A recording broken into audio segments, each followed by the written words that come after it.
hati-hati. Ya, kalau pakai helm untuk keselamatan ulero. Nah, benar. Beginilah keseharian AKBP Adnan yang bertugas mengkampanyekan keselamatan berlalu lintas bagi pengendara di Banda Aceh. Setiap hari, dia mengelilingi jalan kota Banda Aceh meminta warga untuk tertib berlalu lintas. Jika Anda tak menggunakan helm atau melanggar rambu, maka siap-siap saja ditegur oleh polisi ini.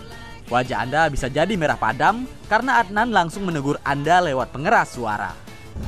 Ya, jadi hati-hati. Ya, kalau pakai helm.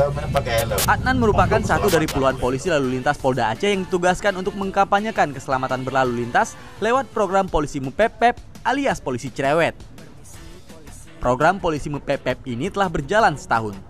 Tapi baru Adnan sendiri yang menjalankan program ini. Sebab tak semua polisi lalu lintas bisa mepepep seperti Adnan.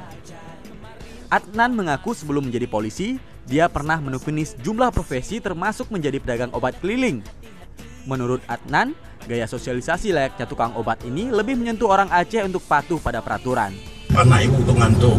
Nah, itu sering kita temukan dan sering orang bilang alhamdulillah terima kasih untung ada bapak katanya. Cara Adnan ini mendapat apresiasi dari Dirlantas Polda Aceh. Berdasarkan catatan Direktorat Lalu Lintas Polda Aceh, angka kecelakaan dan pelanggaran berlalu lintas berkurang setelah program Polisi Mepepep ini dijalankan di Banda Aceh. Ini luar biasa.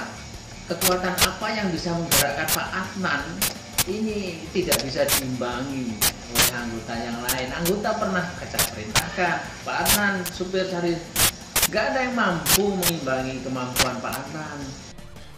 Cara unik yang dilakukan perwira polisi ini pun sangat menyentuh kalangan masyarakat di kota Banda Aceh.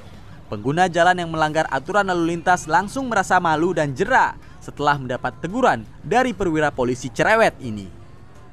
Dari Banda Aceh, Fadil Batubara melaporkan untuk Aceh Video.